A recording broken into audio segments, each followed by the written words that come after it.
You think you'd never join a cult. You're too smart for that, too aware, too independent. But right now, you're already using 3 cult tactics on yourself, and you don't even realize it. Cults don't recruit stupid people.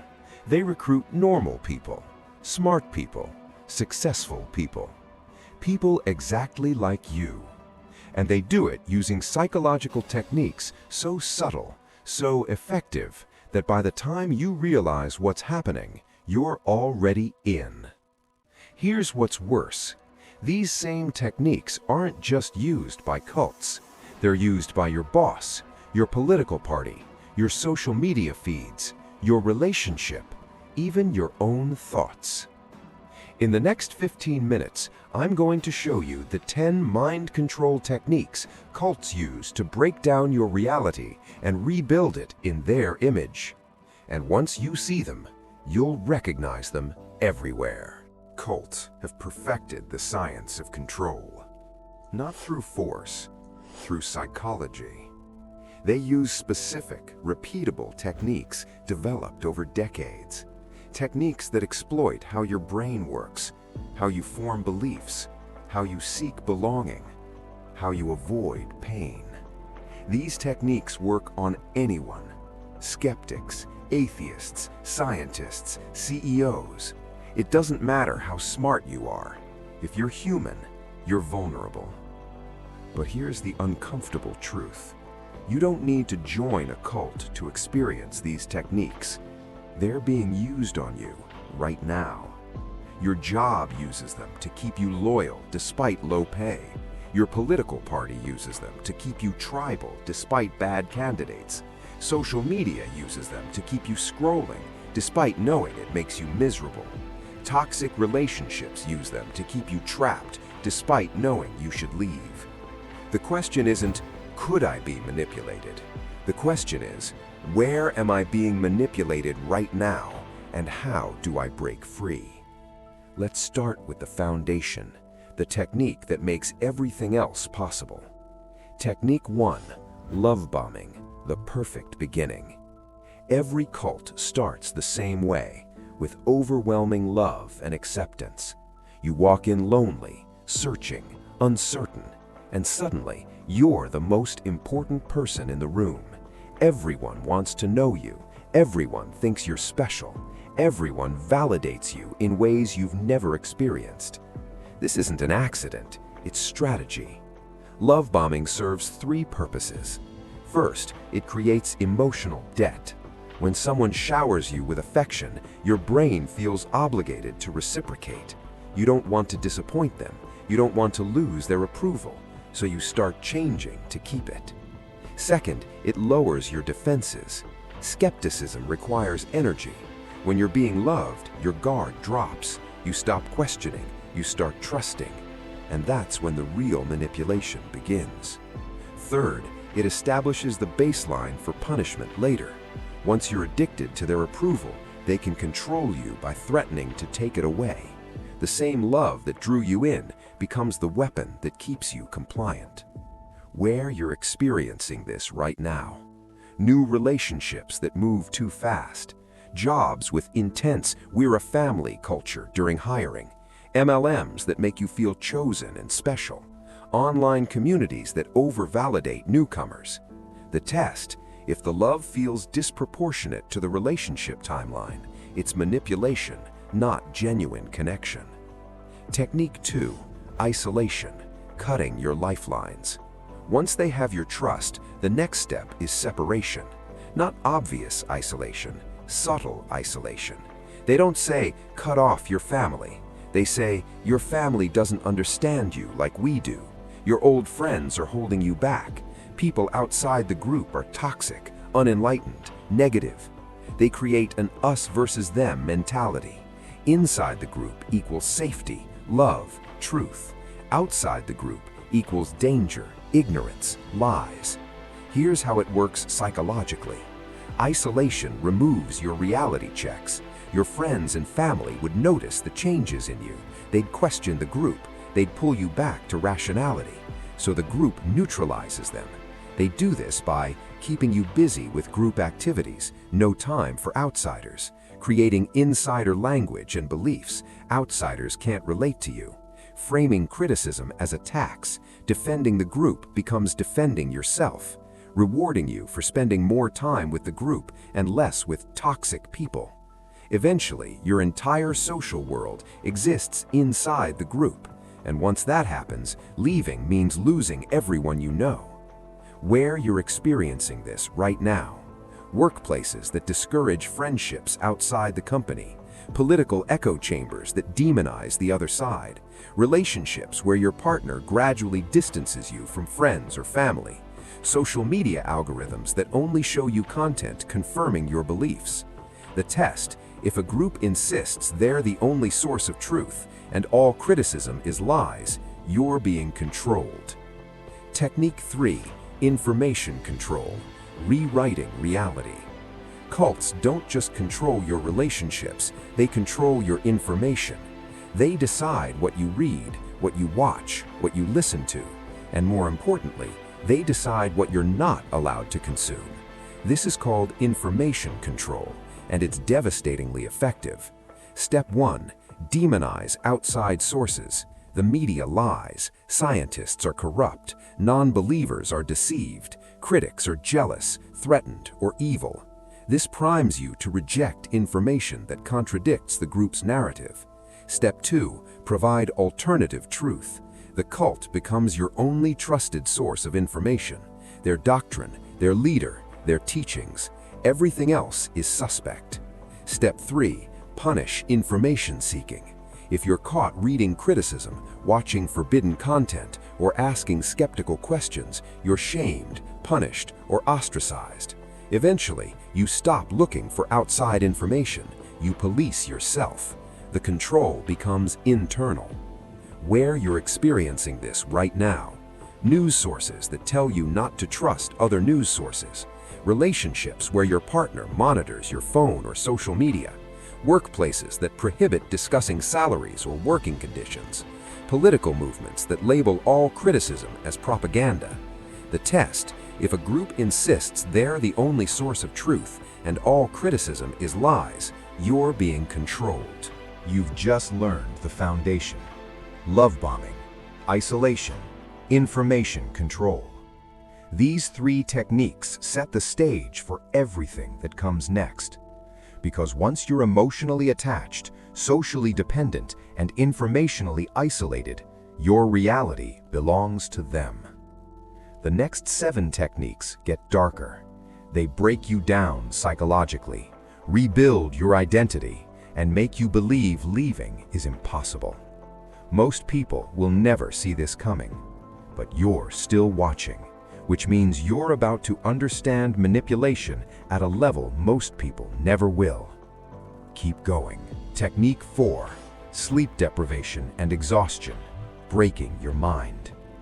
Cults keep you tired, constantly. Long meetings, early morning rituals, late night study sessions, constant activity. No rest. This isn't bad scheduling, it's strategy. Why exhaustion works? Your brain runs on energy. Critical thinking requires energy. Questioning requires energy. Resistance requires energy. When you're exhausted, you stop resisting. You stop questioning. You accept whatever you're told because thinking is too hard. Sleep deprivation specifically reduces logical reasoning, increases emotional reactivity, makes you more suggestible, lowers your ability to detect lies, creates dependency. Where you're experiencing this right now? Jobs with unrealistic workloads that keep you too tired to job search, toxic relationships with constant emotional drama, social media algorithms designed to keep you scrolling past healthy sleep times, political movements that demand constant outrage and activism. The test? If a group keeps you perpetually exhausted, they're not empowering you. They're disabling your ability to think clearly. Technique 5: confession and guilt, weaponizing your shame. Cults make you confess everything: your sins, your doubts, your secrets, your thoughts. This serves two purposes. First, it creates leverage. Once they know your shame, they can threaten to expose it if you leave or disobey. Second, it establishes them as your savior. You give them your guilt, they absolve you. Now you're emotionally dependent on their forgiveness. The cycle looks like this: confess your sins, feel shame, receive conditional forgiveness, try harder to be pure, fail because the standards are impossible, confess again, repeat.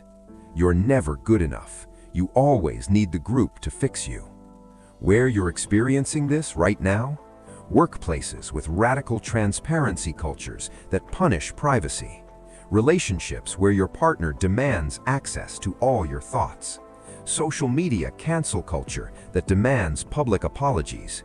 Groups requiring constant displays of purity or devotion. The test? If you're confessing constantly and never feeling forgiven, you're being controlled through manufactured guilt. Technique 6. Phobia indoctrination, making escape terrifying. Cults program you to fear escaping, not through threats, through psychological terror. They plant fears so deep that even thinking about leaving triggers panic. Common fears they install? If you leave, you'll lose your salvation or enlightenment. The outside world will destroy you. You'll die alone and meaningless. Everyone you love will abandon you. You'll regret it forever. These aren't predictions, they're implanted phobias. They repeat them constantly. They show examples of people who failed after leaving. Eventually, you internalize the fear. You warn yourself. Where you're experiencing this right now? Jobs that convince you you're too old or unqualified to leave. Relationships where your partner says no one else will love you. Political groups that claim leaving means you're evil or stupid. The test? If the fear of leaving is greater than the pain of staying, phobia indoctrination is at work. Stop for a second. Think about your life right now. Your job, your relationship, your beliefs, your social circles. Ask yourself, am I being love-bombed? Am I isolated from people who question my choices? Am I only consuming confirming information? Am I exhausted constantly? Am I living in guilt? Am I afraid to leave something I know I should? If you answered yes to 3 or more, you're experiencing cult-like control. Not a literal cult, but the same psychological tactics. This isn't your fault, but now that you see it, you can break free. Let's finish the list. Technique 7. Loaded language, controlling thought through words.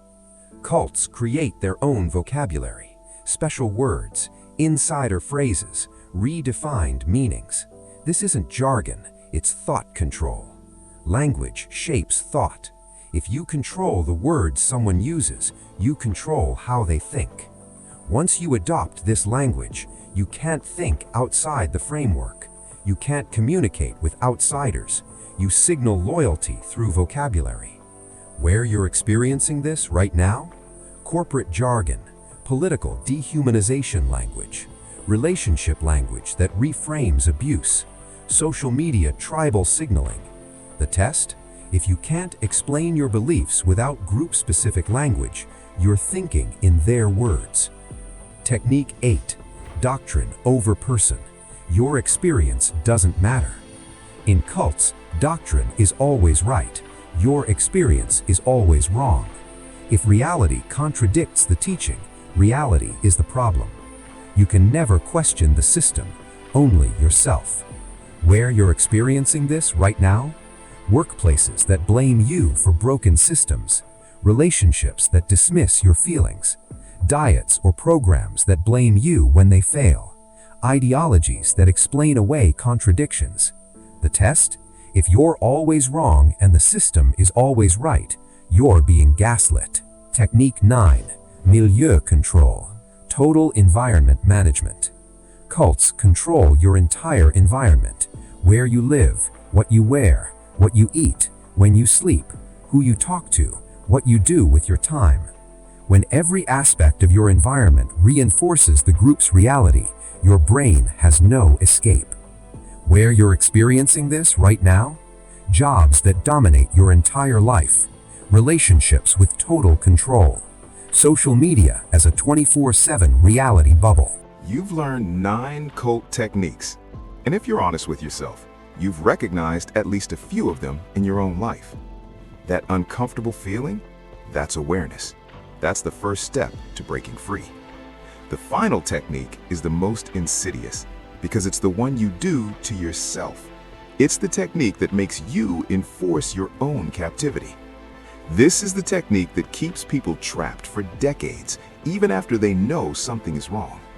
If you understand this one, you'll understand why leaving is so hard and how to finally do it. Technique 10. Thought-stopping techniques. Silencing your inner doubt. Whenever you have a critical thought, a doubt, a question, the cult has trained you to shut it down immediately. Thought-stopping techniques are mental kill switches. They prevent you from thinking critically about the group. Common thought-stopping methods: chanting or prayer. When doubt arises, recite a mantra or prayer until the doubt fades. Thought labeling. That's Satan, ego, or negativity talking. Ignore it. Busy work. Keep yourself so occupied that you don't have time to think. Shame triggers. Doubting means you're weak, faithless, or unenlightened. You're trained to fear your own thoughts, to distrust your own mind, to see questioning as a moral failure. Eventually, you become your own thought police. They don't need to control you. You control yourself. Where you're experiencing this right now? When you have doubts about your job, but immediately think, I should be grateful. When you question your relationship, but tell yourself, love is hard work. When you disagree with your political group, but shut it down with, I can't think like them. When you feel uncomfortable, but rationalize it away instead of investigating why. The test? If you're afraid of your own thoughts, someone has programmed you to stop thinking. You just learned the 10 mind control techniques cults use: love bombing, isolation, information control, sleep deprivation, confession and guilt, phobia indoctrination, loaded language, doctrine over person, milieu control, thought stopping. And here's what you need to understand. These techniques don't just exist in cults. They exist in jobs, relationships, political movements, social media, and even your own internalized beliefs. The question isn't, am I in a cult? The question is, where am I being controlled using these techniques? Here's how to break free. Reconnect with people outside the system, the ones who knew you before, the ones who still love you despite disagreeing with the group. Seek information from critics, not to blindly believe them, but to hear what the group doesn't want you to hear. Trust your own experience. If something feels wrong, it probably is. Your feelings are data. Don't dismiss them. Question the doctrine. If the system can't handle your questions, it's not truth, it's control. Rest, sleep, take time away. Exhaustion makes you compliant. Rest makes you clear. And most importantly, know that leaving is possible. The fear they installed isn't real. People leave all the time, and they survive. They thrive. You will too. Now here's what I need from you. Go to the comments and type, I see it now. Then tell me which technique hit hardest. Which one made you realize you're being controlled somewhere in your life? Because I want to know how many of you are finally seeing the manipulation you've been living in, and how many of you are ready to break free. If you want more psychology tactics that expose hidden control systems, tactics most people will never learn, hit subscribe. Because on Hidden Truths Mindset, we don't just teach psychology, we teach you how to recognize when you're being manipulated and how to take your power back. Remember, you're smarter than you think, braver than you feel, and more capable of freedom than they ever want you to know. The only question is, will you stay or will you leave? I'll see you in the next one. Stay aware, stay free.